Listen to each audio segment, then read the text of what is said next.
My name is Amy Clark, a 28-year-old office worker.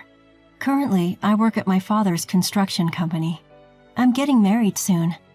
The groom-to-be is George Brown, a classmate from college who confessed his feelings to me. We started dating and now we live together. George works at a company in New York City, while I work at my father's local company. He commutes by train, but I use a car to commute. Now, with our wedding just 3 months away, I'm spending my days busy with preparations.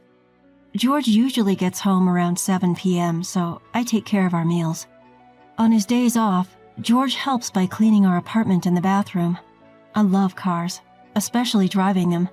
Because of my father's company, I even have a crane license. Despite standing at only 5'1" and having a baby face, I often surprise people when I operate a crane at a construction site in my work clothes.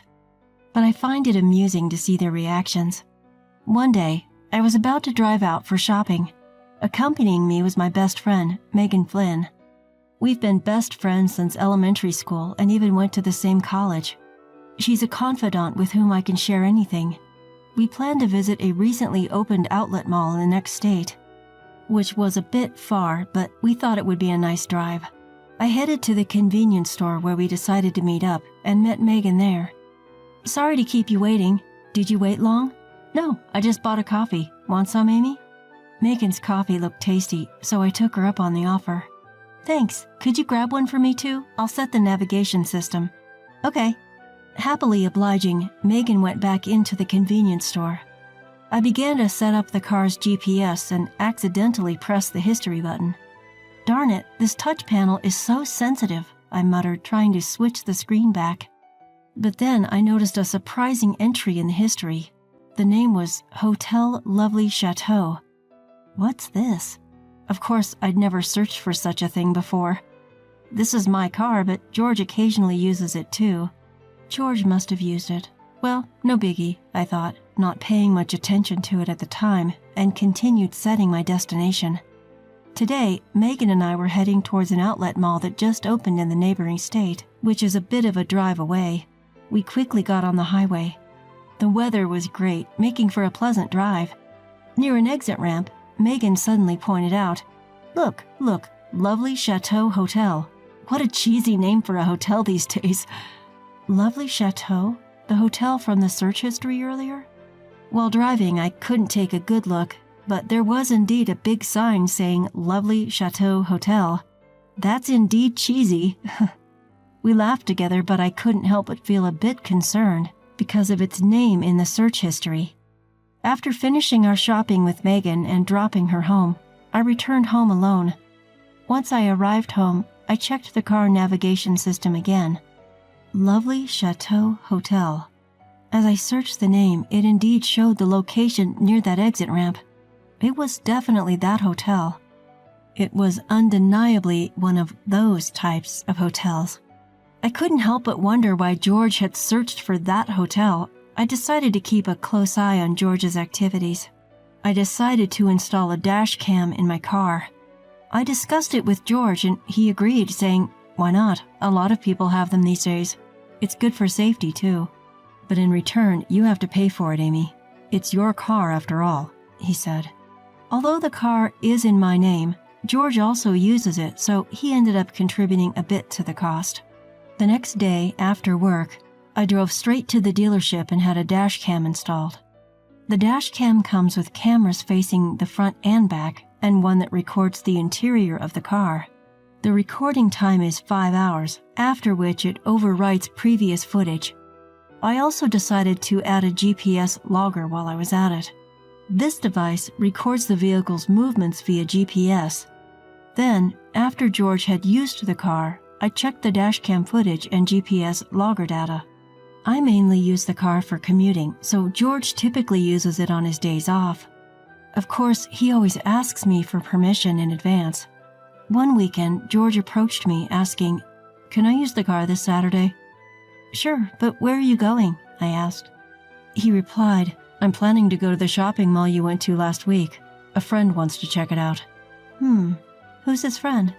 Just a colleague from work. Lives pretty close by. Is this friend a woman? No way, man. He's a buff guy, even bulkier than me. All right then. Bring me back a souvenir. Gotcha, Amy. I bet you'd like something edible. Yeah, I'd love something sweet. All right, got it. Then came the weekend. As planned, George left on Saturday and returned in the evening. I had been waiting for him to come back, and I used the excuse of having left something in the car to go and retrieve the memory card and the GPS logger. After George went to bed, I checked the data from the GPS logger and the memory card. The GPS logger showed he did go to the shopping mall. However, it also revealed that he had taken a detour on the way back, exiting at an interchange. Upon enlarging the location, it was the lovely Chateau Hotel. This seemed completely suspicious. Our wedding is next month, and now this? My fingers were trembling as I operated the device. This was already a huge shock, but I composed myself and checked the memory card. I inserted it into the computer and played back the recorded content. Suddenly, a strange woman appeared on the screen, sitting in the passenger seat. She was quite flashy with long hair and seemed pretty. She appeared to be older than me, but her occasional smile was somewhat childish. Unable to think straight, I just stared at the screen, completely shocked. The conversation was also recorded. Really, you're such a bad boy. You're getting married next month and you're still doing things like this? She laughed. It's all good. The reason I'm marrying her is because her dad's the boss. He's a construction contractor, but he's loaded. George's voice resonated from the playback. Oh, but once you're married, doesn't that mean we're over? No way, you're the real deal for me. I plan on divorcing her after a year or so. Of course, I'll make it look like she's the bad one and I'll grab a hefty alimony and her parents' wealth. After that, I'll be with you. Wait a whole year? No, we'll continue this relationship in the meantime. I can't bear to be away from you even for a day. That makes me happy. I love you, George. I love you too, Grace. I stopped the playback. I couldn't watch it any further. George had been unfaithful, cheating, and he was marrying me just to take over my father's company? The proposal he made, the birthday we spent at the Seaview Hotel, everything was a farce. Why? Tears blurred my view of the computer screen. The next day, I told him I had to prepare for the wedding, so I would be going back to my parents' home for a while. George replied without much thought, okay. Perhaps he was even pleased that I was going to be gone. To my parents, I said, I feel a bit nervous and I want to stay with you guys for a bit. Please, let me cool off. They seemed to think I was having pre-wedding jitters. They welcomed me back happily. After a couple of days passed, I received a message from my best friend, Megan. I felt I could tell Megan the truth. I told Megan everything. Megan said, okay, I'll come over tonight. Let's drink until dawn. Despite her cute face, Megan had some boyish qualities, but I loved that about her. I told my parents that it was a last-minute bachelorette party. Soon enough, Megan showed up with bags full of drinks and snacks. Mom, I'm borrowing Amy for the night. It might get a bit loud, so please bear with us. Megan began cracking jokes as soon as she arrived. Oh dear, I see you're all chatterboxes, but don't drink too much, okay? I made some stew, so take it and eat it. Her mother thoughtfully prepared some snacks as well. Wow, thank you. The wonderful smell earlier was the stew, wasn't it? I'll gratefully accept this. Oh, by the way, may I invite another friend over? Sure. Go ahead and make it a party that Amy will remember. Thank you so much. And with that, she called over another friend, Jane. She was a high school classmate. Interestingly, she's a wedding planner at the venue we've booked and will be reuniting as she's overseeing our wedding. She went to the same high school as Megan, and they've met several times, so they're good friends now. The party started with the three of us. I showed the two of them the dash cam footage. Then Megan said, oh, I know this person. She's Grace, a junior from our college club. Amy wouldn't know because she wasn't in the club, but both George and I were in the club with her. I was astounded by this revelation. Wait, George's junior? I thought she was older than me. She always seemed mature for her age, but who would have thought it's Grace? She's invited to the wedding. Most of the club members will be there. Megan said while poking a radish from the stew. "But this situation is frustrating, isn't it? I want to get back at her somehow," Jane says, crushing an empty beer can. She's always had a strong sense of justice and even caught a groper during high school, handing him over to the police. She was enraged as if it were her own matter. Accepting Jane's words of revenge, Megan started talking. "Let's ruin the wedding then. I have a plan," Megan said, preparing a piece of paper and starting to write something down. "What do you think, Jane? Your cooperation is essential. Please, help Amy." "Of course. I'm the planner for this wedding, so I can make anything happen." Jane, being the planner, joining our side certainly boosts the success rate of our plan. "Great. You're reliable." "Hey, both of you, you've had too much to drink." And thus the plan was formed. I covered the two of them who fell asleep from drinking too much with blankets and whispered, "Thank you, Megan, Jane." Despite having too much to drink myself, I felt a bit relieved. The next day, I returned to George's place. Several days after I got home, I put my first plan into action. While watching that recorded video, it was Megan who found it. One day after work, I decided to dine out. I met George at the station, drove him to the diner in my car, and we had a meal. And when we got home, I let George out first, and I returned to the room after parking my car. Then I boldly went to the living room and was deeply moved, saying, "George, to prepare something like this for me without even telling me." "Huh?"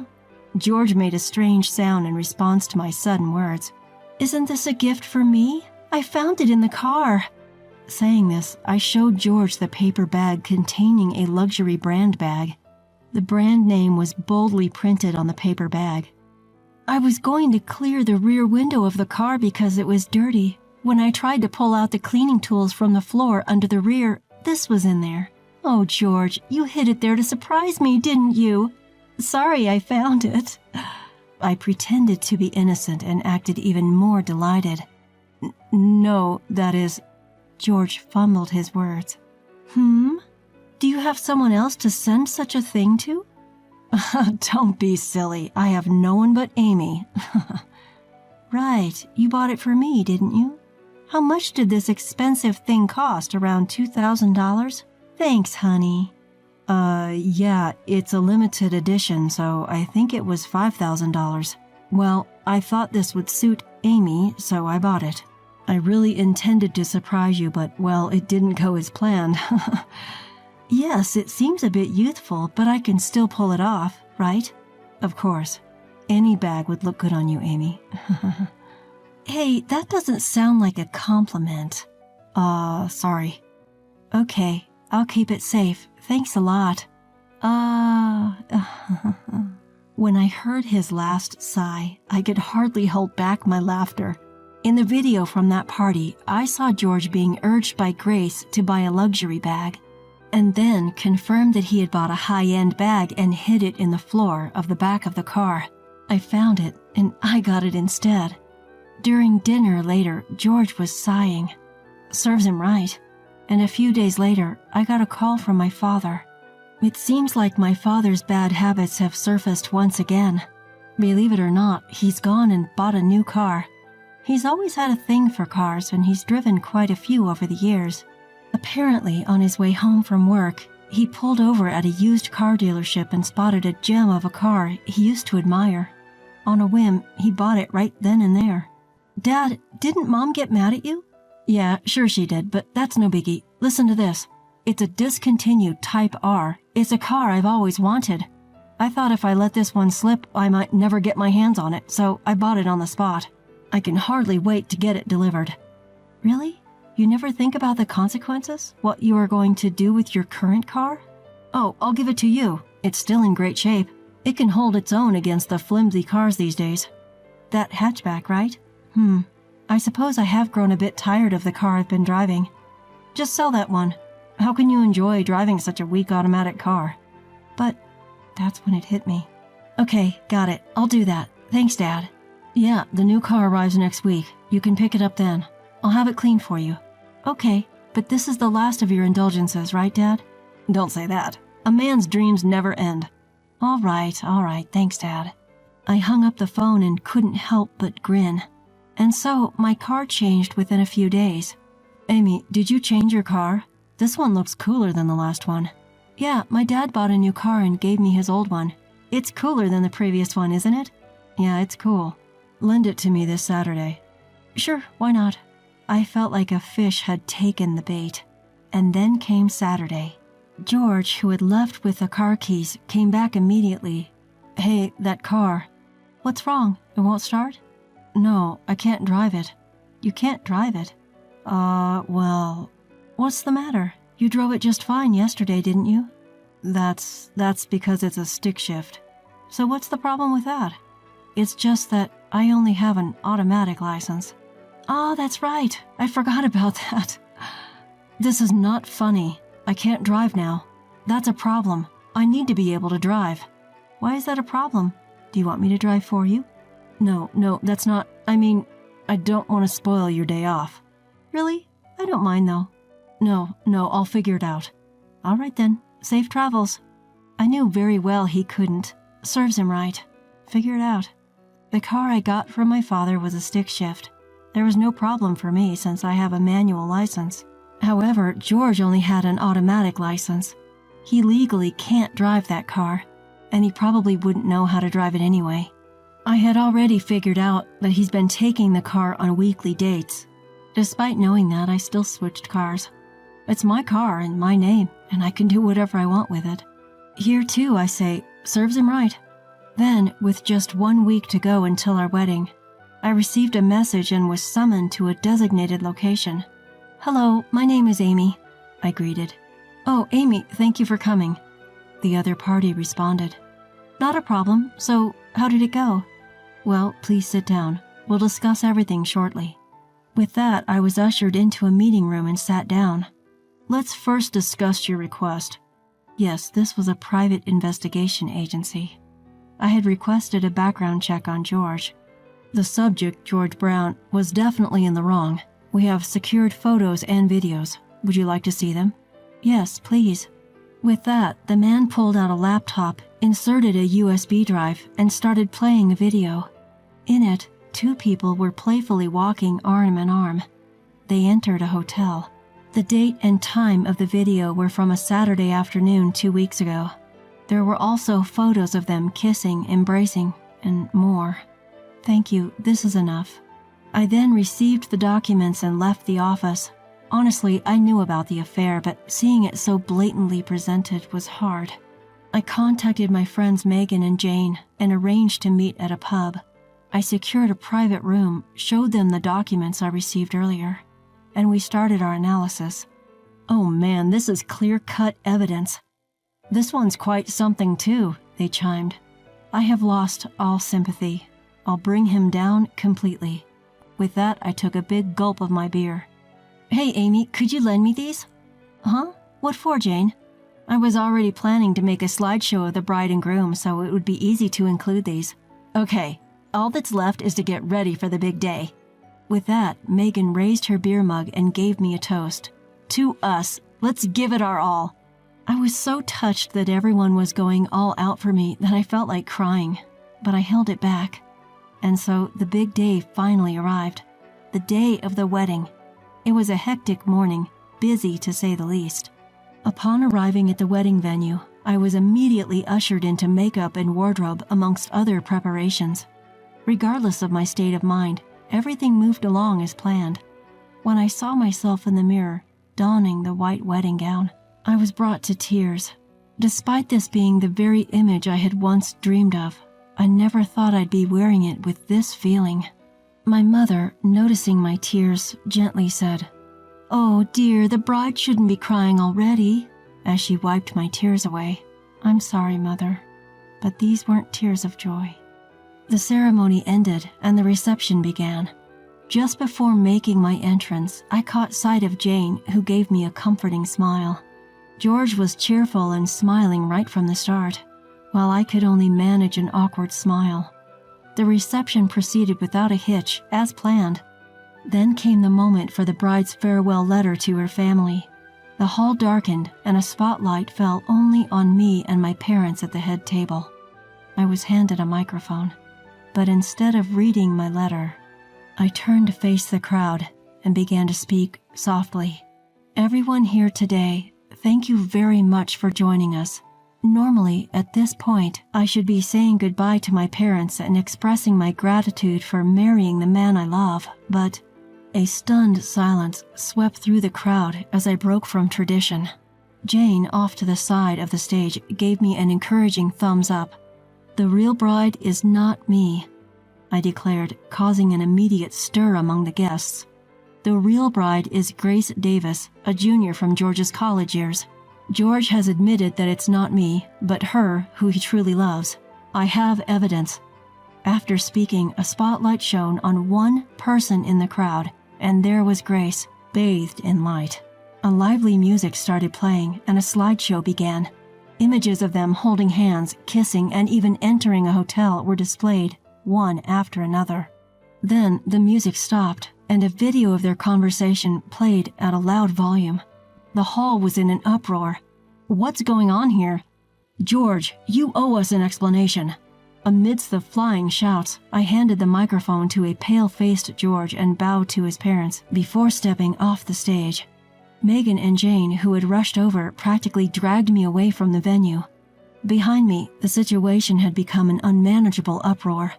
Still in my dress, I was led to an unused green room by Jane. Megan brought me my belongings and clothes, and I quickly changed before leaving the wedding venue.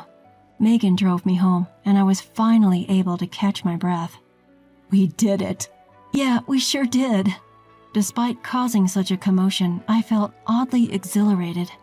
After spilling the beans at that wedding, I packed my bags and returned home.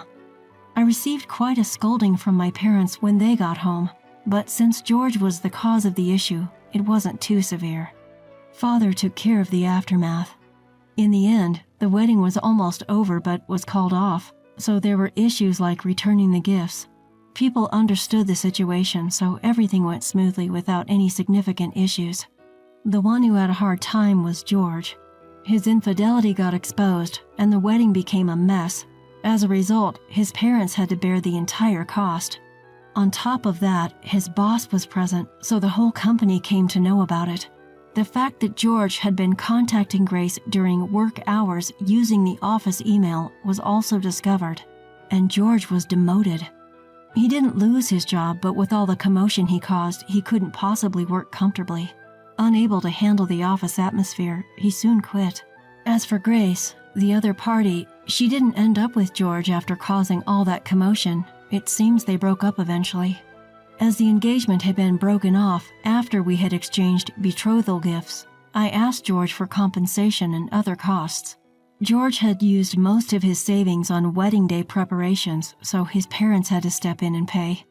George, lacking any particular skills, had trouble finding a new full-time job. It seems he's now working part-time to pay back his debts. I also demanded compensation from Grace, his affair partner.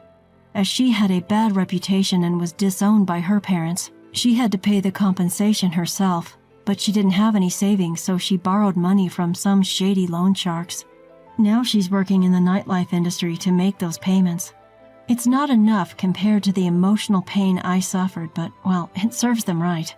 Thanks to Father's compassion, I was put on leave, and with my newfound free time, I decided to take a trip to Alaska. For some reason, people tend to head north in times like these.